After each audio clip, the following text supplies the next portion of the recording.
Hello everyone, सब gardening च्यानलमा फेरि पनि स्वागत छ। आजको यो छोटो भिडियोमा आज चाहिँ म रोज फ्लावरलाई कसरी रिपोर्टिङ गर्छु भन्ने कुरा म देखाउन लागिरहेको छु। हेर्नुस् त, यो रोज फ्लावरको एकदमै रिपोर्टिङ गर्ने बेस्ट महिना चाहिँ फेब्रुअरी टु मार्च हो। तर पनि आज चाहिँ अप्रिल महिनाको फर्स्ट विक भइसकेको छ। यद्यपि यसलाई म ट्रान्सप्लान्ट गर्न लागिरहेको छु, केही फरक पर्दैन है।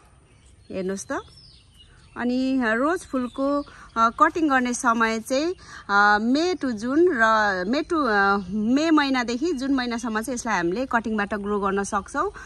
त्यसलाई चाहिँ हामीले सेमी सफ्टवुड कटिङबाट चाहिँ मे टु जुन महिनामा चाहिँ मे महिनादेखि जुन महिनासम्म चाहिँ कटिङबाट सार्न सक्छौँ। त्यसै गरेर हामीले हार्डवुड कटिङ सार्न पर्यो भने चाहिँ नोभेम्बरदेखि जनवरी महिनासम्म चाहिँ यसको हामीले चाहिँ हार्डवुड कटिङ चाहिँ सार्न सक्छौँ।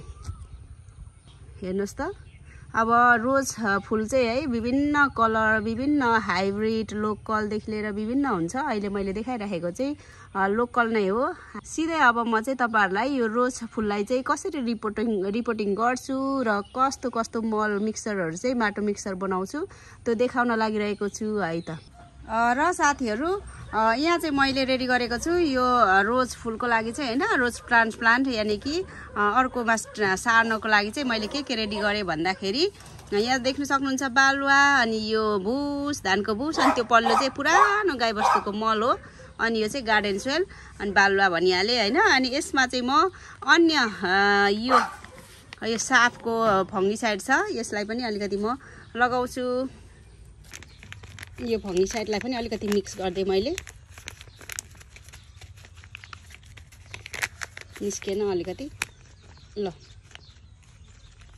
फङ्गिसाइड लगाएँ होइन। त्यसै गरेर अलिकति चाहिँ म निमखली पनि लाउँछु। यो चाहिँ निमखली हो।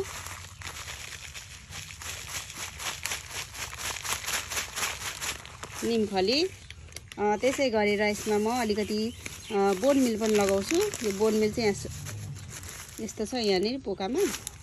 यो बोन मिललाई पनि थोरै बोन मिल पनि लगाउँछु। यो बोन मिल पनि लगाउँछु। अनि यति लगाइसकेर म राम्रोसँगले मिक्स गर्छु। अनि यो गमलामा चाहिँ मजाले म सार्छु आजको दिनमा। अब यो जति पनि तयार गरेको कुराहरूलाई चाहिँ म राम्रोसँगले मिक्स गर्छु यसरी।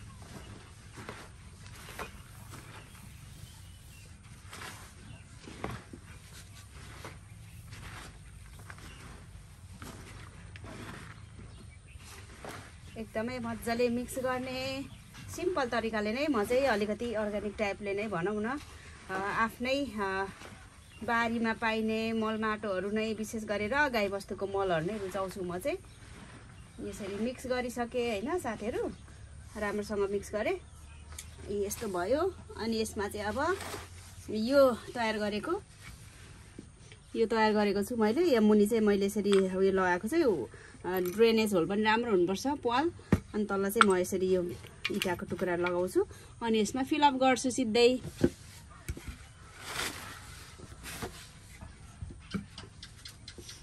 अब यहाँ म सटसटी फिलअप गर्छु।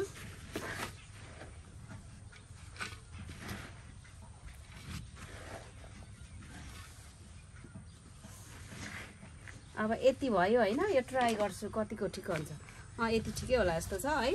अब यतिको ठिकै होला जस्तो छ यी यसरी हेर्दाखेरि। अब यसलाई चाहिँ म बिस्तारै निकाल्छु यहाँदेखि।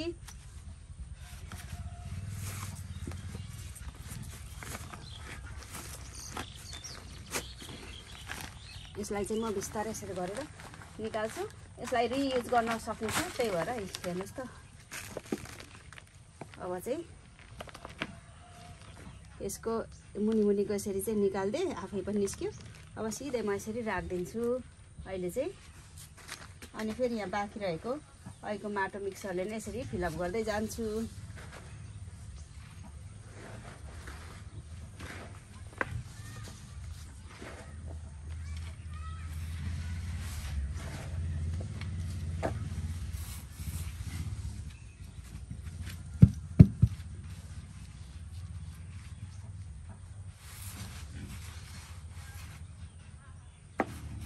यसरी चाहिँ तयार भयो लगभग।